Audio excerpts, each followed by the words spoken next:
Hello YouTube, it's Atticus. How's everybody doing? I hope you're well. Back with you with a very attractive Morathi game. So yeah, we have another Dark Elf game, my friends, and this one was one of my favorite Dark Elf games I've played in probably the last year. It was such a good one.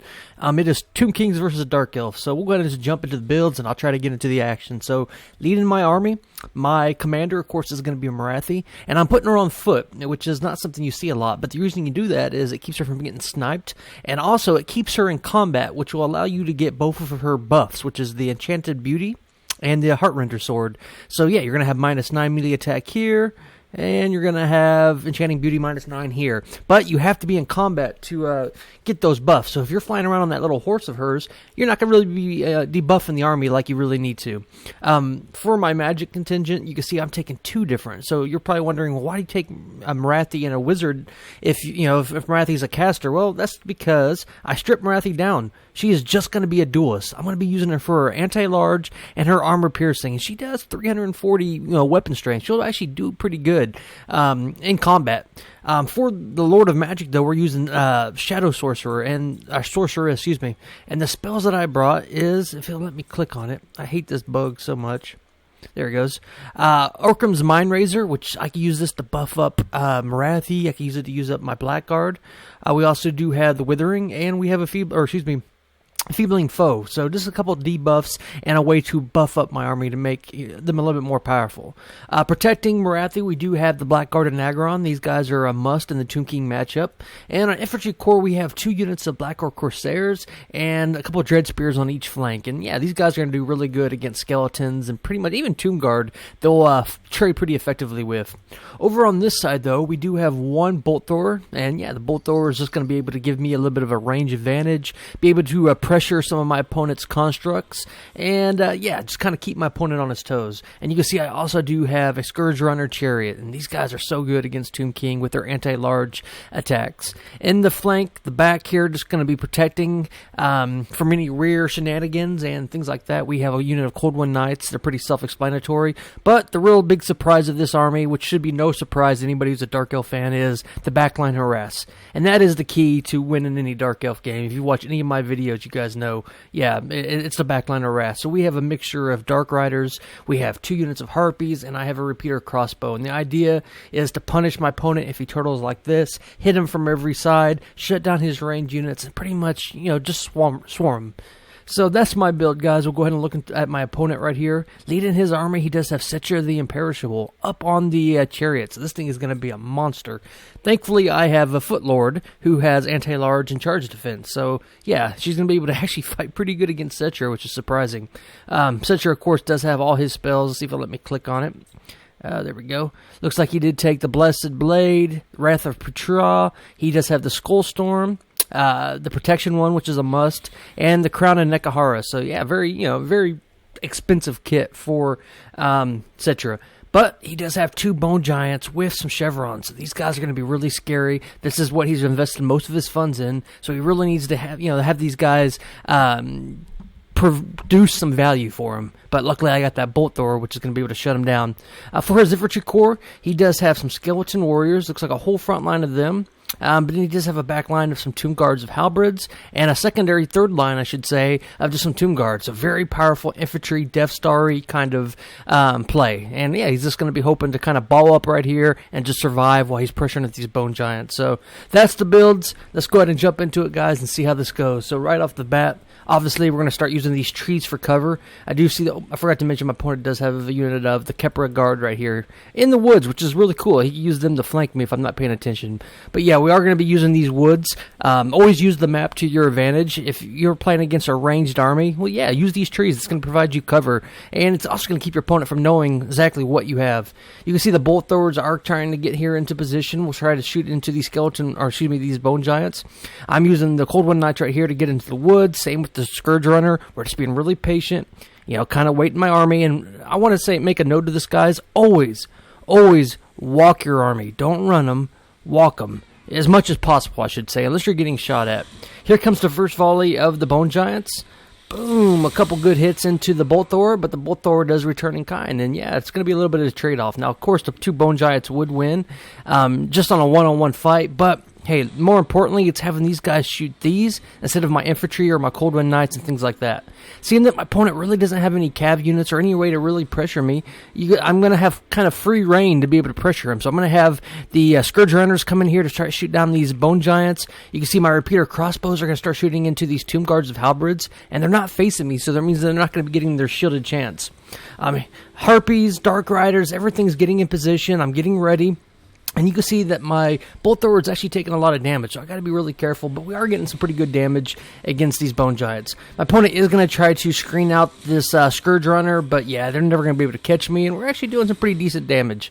My whole army's been able to approach without taking any damage. We're harassing this back line. We're getting some good damage into these Tomb Guard, and I am going to send my Harpies in to shut down these Bone Giants. So, yeah, I mean, Harpies are expendable. If they won't be able to beat the Bone Giants, but it's going to keep them from shooting. It's going to keep my Bolt Thrower alive. And, yeah, the Harpies are going to dive in. More importantly, it's kind of disrupt his formation a little bit. And you can see we are kind of coming in at a weird angle here. Schechter does get his Skull Storm spell, but, yeah, you don't really want to use it on an army that's moving because you're just going to move out of it. So he's not going to get as much damage as he would have previously probably liked. You can see, though, the Kepra Guard is going to come out of their ambush. They're going to get a nice rear on me, but I am going to notice it. So I'm going to send these Black Orc Corsairs to come trade with him. I forgot to mention I do have the Bolt Fiends, guys. Bolt Fiends are a unit that I do like. These guys have Shield Breaker, so they'll do really good against these Tomb Guards of Halberds and units like that. So yeah, Harpies are doing a good job. We're disrupting the Bone Giants. You can see I'm being really patient. I am going to land some Harpies onto these Tomb Guards of Halberds. They are a small unit, so they're not going to take any anti-large attacks, and that's going to allow my Scourge Runner to get in here and do some damage. I am coming around the back to do some flanking. I'm being really patient at these Cold Wind Knights. Same with these Dark Riders, but my opponent doesn't have any Skirmisher units, so I mean, I could just use them for rear charges and things like that. You can see that these Dark Riders do collide with these Tomb Guard. I figured I'd keep them out of position, and he was kind of screening out my Dark Riders, which was more importantly. But we are going to start to focus these Kepra Guard. These guys are a big threat, so the Bolt Fiends are going to start trying to smack those guys down and do some damage. So yeah, our front lines are getting ready to collide. Black Orc Corsairs, Spearmans, Marathi, everything's getting ready to get in position. You can see my Sorceress is going to come in here, get a little bit of damage herself. Black Guard is going to come in here, and this is not the best uses of them. I don't want the Black Guard really fighting Skeleton Warriors, but with Marathi, with her debuffs, these guys are going to have, look at that, 14 melee attack. So yeah, they're not going to really be doing that much damage, and I think it will actually drop. Cetra, seeing that he has all these anti-larges, so yeah, let's look at him now. They have a melee attack of 5 now because of the debuff of Marathi. So that just shows you how powerful, her debuffs are. We're shutting down these halberds. We are going to collapse onto the Bone Giants, and that was the main killing part, potential of my army. Now that these guys aren't firing, he's losing a lot of value, and you can see we're just being really careful with my cold ones. I'm trying to find a way to get into the back and do some damage. I'm going to get a spell off. I'm going to use an Enfeebling Foe. I wanted to shut down these Tomb Guards of Halberds to be able to get some of my units here to collapse on the right side. Marathi obviously is destroying these Skeleton Warriors. Here in the middle pocket, we're doing really good. These Skeleton Warriors aren't going to be able to win. He needed to kind of send them in advance and keep the Bone Giants in the back to be able to do some more damage. But yeah, we're looking good. But most importantly, guys, I do see a pocket right here, an exposed pocket. You can see my opponent doesn't have anything defending, so I'm going to be able to get into that Bone Giant. And keep in mind, this whole time, this Bolt Thrower and the Scourge Runner is providing that ranged overwatch, and it's doing a lot of damage. My opponent is able to break this unit of Dark Riders, which is fortunate, but yeah, my Dark Riders or Repeater Crossbows will be able to get into the battle here pretty quickly, and you can see we're doing a lot of damage to the Kepra Guard with the Black Orc Corsairs and the Bolt Fiends, but it's really coming down to spells. The Bone Giant is going to get attacked by the Cold Wind Knights, but Cetra and his army right here is going to come to collapse on him, but thankfully for me, they're not anti-large, they're just normal ones, so they're not going to be able to really do much damage to these Cold Wind Knights. You can see that he does use the Blessed Blade of Petra to lower my melee attack and things like that, and I'm going to switch my Bolt Thrower to the Multi-Shot. We're going to be able to start shooting down these Tomb Guards of Halberds.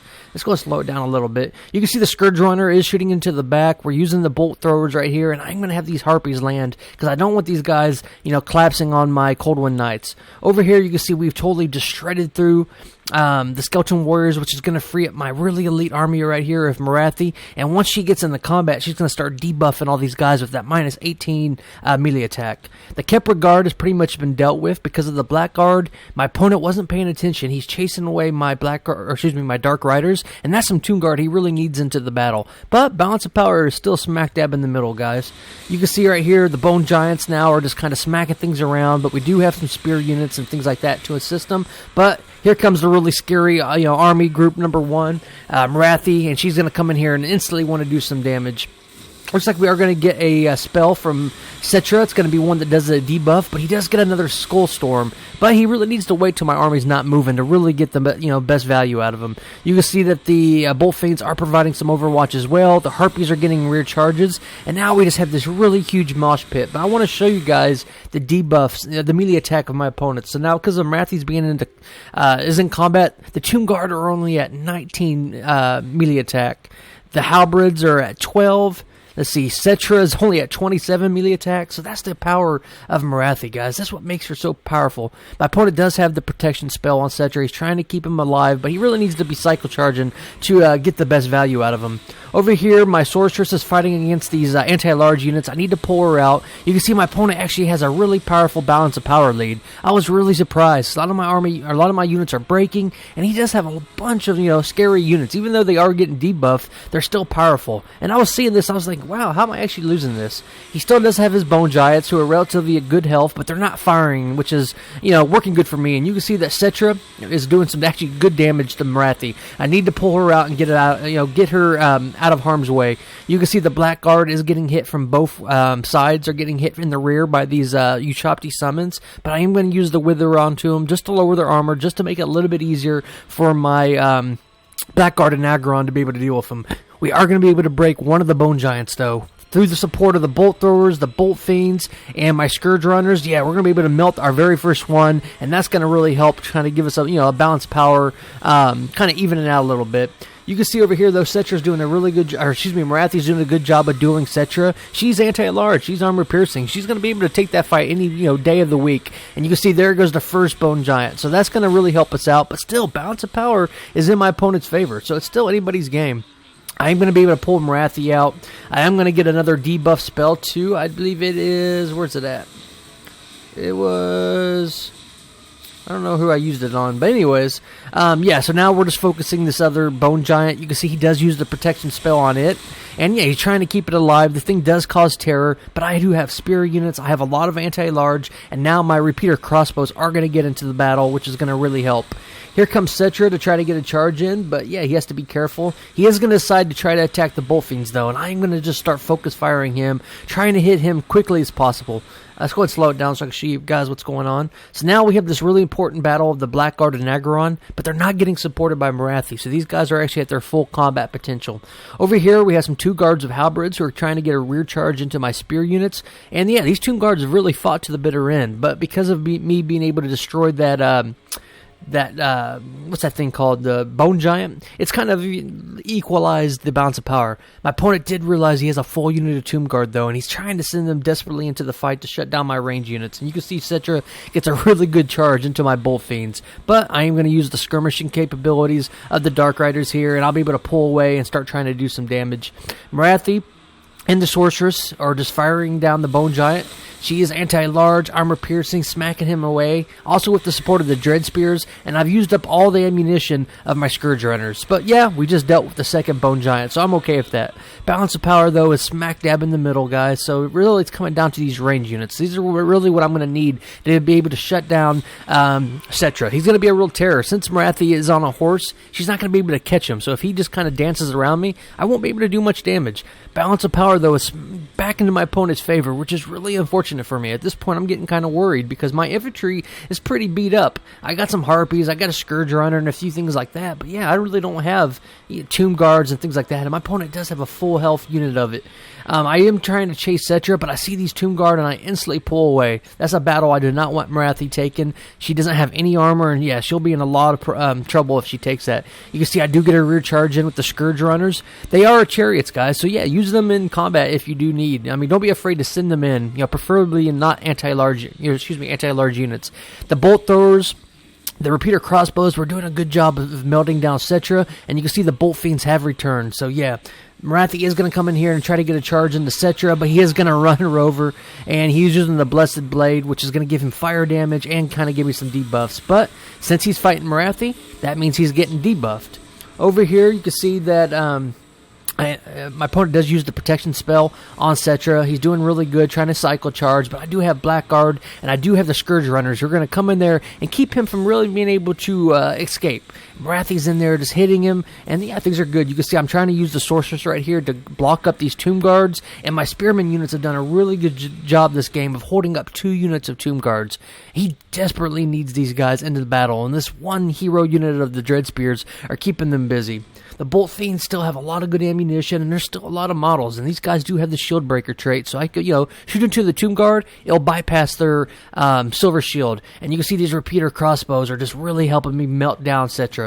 For the first time, though, Balance of Power is in my lead now. I'm starting to get ahead, and that's mainly because of Morathi, debuffing all these people, and her anti-large, and you can see I am going to get an Enfeebling Foe off from my my Sorceress, and that's going to lower his melee attack and his melee defense, which is going to let Morathi come in there and do some spanking. Harpies are going to land. I'm going to collapse on these guys. I don't want him reinforcing me, and I'm going to use the repeater crossbows now to chase away Cetra. He's getting hit, the Feebling Foe, and things are starting to look really good for us, guys. You can see he's starting to crumble. All his infantry units are crumbling. He does have these Tomb Guards, but yeah, the Bolt Fiends are going to come in here and be able to do some damage. You can see Cetra is just in a lot of trouble. He's trying to go to his anti-large units that, help them protect him, but yeah, they're just so crumbling. They're getting hit from Harpies. They're getting hit by Dark Riders, and things are looking really good for us. I've used all the ammunition of my Bolt Thrower, though, but yeah, with the support of the Scourge Runner, Morathi, the Supreme Sorceress, this last unit of Tomb Guard is pretty much the only really hurdle I have. And you can see Cetra is going to make one last desperate charge to try to get to my Bolt Fiends, and he is going to get another good charge. Boom! Sending a lot of these guys flying, but look at his health, and that is going to be GG. He's just going to crumble. So that's going to be a win for the Druchii, my friends. Let's go ahead and look at the in-screen breakdown and talk about some of the keys for my success. And yeah, number one key of success is Morathi on foot. I've tried to, say it before, guys. She's really good on foot. What makes Morathi so powerful is her 2 debuffs, the Enchanted Beauty and the Heartrender Sword, but you only get those if you're in combat. So if you're on the horse flying around, you're not going to be getting that debuff. Don't be afraid to put Morathi on foot. She's actually a pretty good combatant. Like I said, armor piercing, anti-large, and yeah, she'll actually, with the support of some magic, she could hold her own. She was able to duel Bone Giants. She was able to do some damage to Cetra, and more importantly, she was able to debuff my opponent's melee attack on his army to pretty much nothing. Blackguard and Nagaron did amazing. If you put Morathi with the Blackguard pretty much becomes some Hargoneth Executioners who have anti-large, so it's a very good synergy. The Scourge Runner Chariot and the Bolt Thrower and the Repeater Crossbow, they did exactly what I wanted them to. They're a very good counter to Tomb Kings.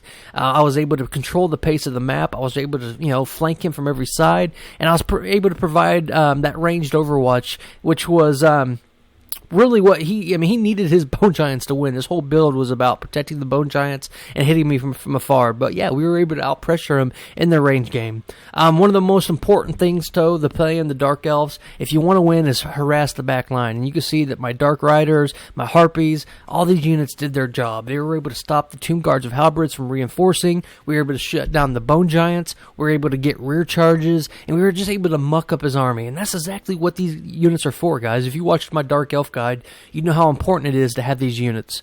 The Sorceress of Shadows, it's a very cool combo, guys. So what I'm doing is taking Morathi as a Footlord with no magic, just her debuffs, and then you take a secondary sorcerer of a lore magic that you enjoy. That would work good, the synergy, which I took Shadow for the debuffs. And, yeah, guys, the Bolt Fiends, you don't really see them a lot, but against the Tomb Kings, I think they have a really good niche. Just because Tomb Guards and the Tomb Guards of Halberds have shields, these guys break shields, so it just kind of helps you mow those guys down. And, yeah, the last key for success, I would say, was being able to get my Cold One Riders into that Bone Giant. A little bit halfway through the battle, you saw there was that open pocket, and I was able to slide in there.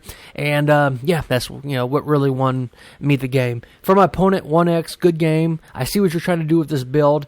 It just, it's kind of, when you go really elite Death Star like this, if your opponent kind of suspects it, then he's going to be able to kind of counter it, and that's what I did. So, alright guys, I hope you enjoyed that Dark Elf game. It's Atticus. I'll see you in the next one, my friends. Goodbye.